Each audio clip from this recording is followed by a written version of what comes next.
So let me ask you, this is literally, I think, the first time I ever interviewed Steve Kerr. Mm-hmm. This was the first question I ever asked him, which is a little bit different, especially for a post-game interview. That's not something that you ask a macro question. It's usually supposed to be about the game. Oh, yeah. But I think he appreciated it. It is so hard to just be good at one thing, like just making it to the NBA or being a great actor or being a great coach. A lot of people dedicate their whole life to just say they were great in that one field. Yeah.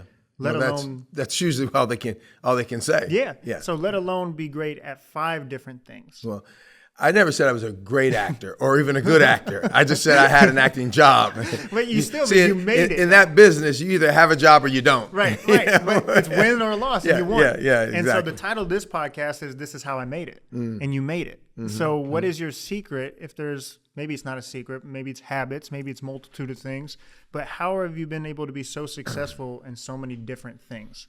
It's really kind of in my wheelhouse because I'm a living example of what a great work ethic means. I learned that from my dad.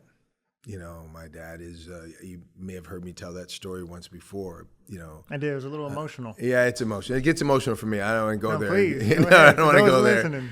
there. But, I am, and that's the best part about that for me is my kids are adapting the same thing, and they talk about it all the time.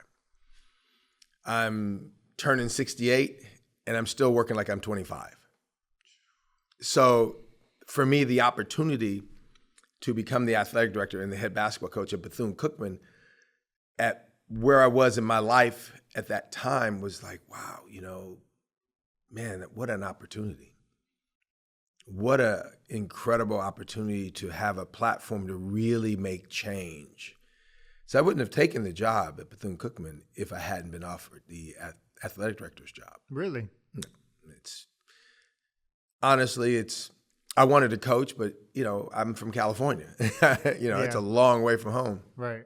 My family's in California. But when they offered me the athletic director's position, I had no prior experience. I never thought about being an athletic director. Matter of fact, my last athletic director was an asshole, and I didn't want to be anywhere near his what he did. But it scared me, to step into an arena where you're dealing every day with PhDs and doctorates, and you're dealing on an academic administration, and they have a different view. Sometimes you're in administrations that don't really understand athletics, and so. But I think that's why I've been successful so far. In my opinion, successful. The things that I've been able to build, the things I've been able to do at Bethune-Cookman in the last 4 years, that haven't been done in 25 to 30 years. I've done more in this short period of time than's been done in that period of time.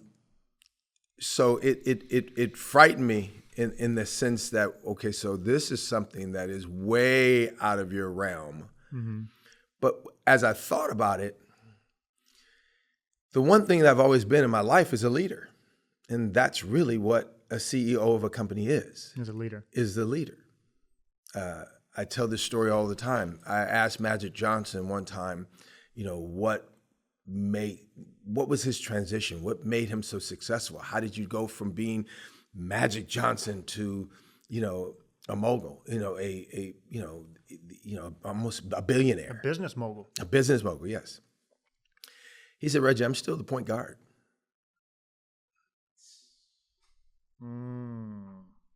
He said, I'm still the point guard. I'm just the point guard now in the boardroom. So when you think about it, when you break it down like that, it doesn't change. That's powerful. Right? It doesn't change. Your ability to bring people together, your ability to run the offense, your ability to see the offense, your ability to assess people, your ability to see beyond what's in front of you. A couple plays ahead. There you go. There you go. Wow. Most point guards see the play happen before it happens. Right. I know you're going to be open because I can watch what you're doing before you get there. So all of those attributes made me believe that I could do the job. So what's really made me successful is not being afraid to fail, And you've heard it over and over and over. And people tell these stories all the time. Mm-hmm. And the reason I've been successful is because I failed so many times before.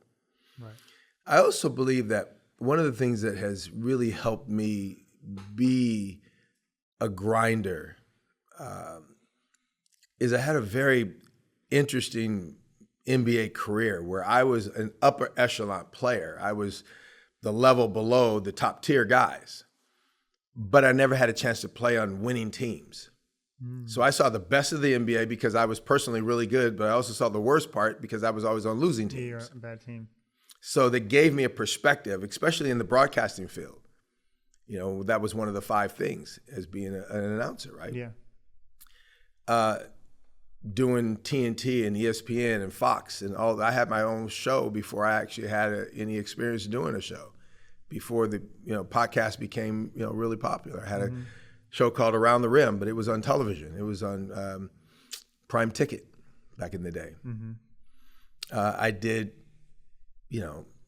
summer league games for free. I would work at doing a game in Hawaii, and the next flight I was on was to Harrisburg, Pennsylvania, doing a CBA game for MET, which is Merchandise Marketing Television.